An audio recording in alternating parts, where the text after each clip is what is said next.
Hello, good morning, good afternoon. I am Guillaume Féry, and I am an expert in water resource management with 20 years of experience in utilities. And I specialize in digital innovation and how emerging technologies can help tackle climate change issues.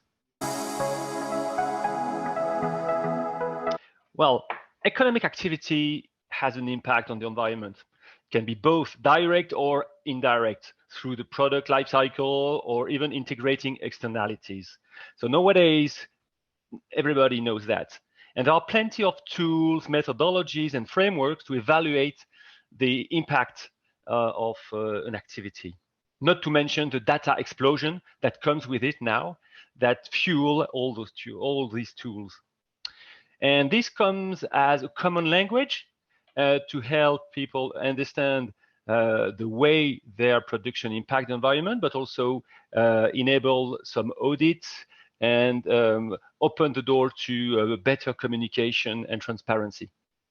On top of that, of course, regulation and international agreements have set targets, norms to fight climate change and address the recycling issue and also support the transition to new business models towards a circular economy.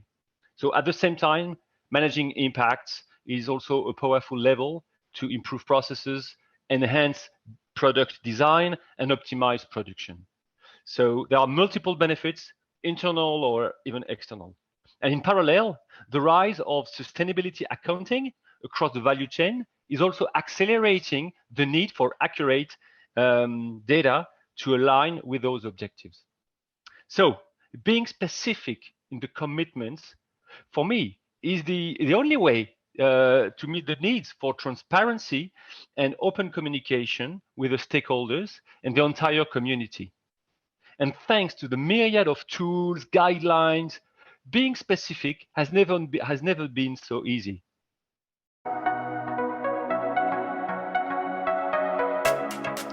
Well, the bad news is silos do exist.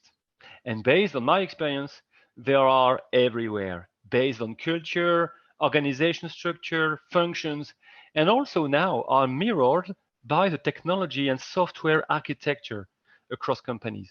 And how data structure can also support those silos, which is not very good. But the good news is today, cooperation and collaboration are paramount to innovate. And due to complexity and the need for fresh approaches, that leads to cross-functional teams working together.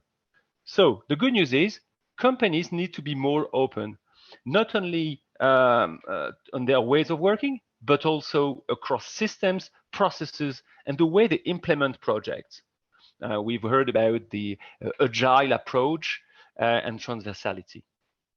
So with regards to green innovation, I'm not sure what you are referring to, but moreover, innovation and specifically digital innovation is everywhere, and it's also a powerful lever to unlock those silos, and it impacts the business across the board. And it leads to widespread adoption and sometimes the redesign of processes and organizations. So I'm optimistic, but this will require flexibility and adaptability. But anyway, forget the silos. There is no place to hide. It's a very good point. And for me, it's not about only retaining top talents, but even more importantly, attracting top talents. And studies show that younger generation, X, Y, Z, whoever you are, of employees, pay attention to that company, to what companies do in their effort to limit their environmental impact. And it's not just about environmental, but globally the sustainability strategy. And this has a huge impact of company attractiveness. Maybe you've heard about initiatives from students, for example, in France, that refuse to apply to several sectors for jobs or internship. And those sectors are, for example, oil and gas, fossil fuels, defense, etc. And also surveys like A Great Place to Work or websites like Glassdoor, etc., put the light on some practices and culture and The way companies manage environmental impacts are part of the scope as well. To be honest, to some extent, to me, this applies to a cast of highly educated students, not threatened by unemployment, especially nowadays. Nevertheless, it's very important. And I think it is good. But for me, there is a bigger question. Is it making any product in an eco-friendly way or making products that have a positive impact on the environment? And this is the latter really matters. So beyond environmental commitment, we need to think broadly and envision the ESG criteria, so environmental, social, and governance aspects within companies. And the rise of the raison d'être as well, which is probably the ultimate goal for many companies now. And it's not just environmental. So I think we are moving in the right direction, but there is a lot to do.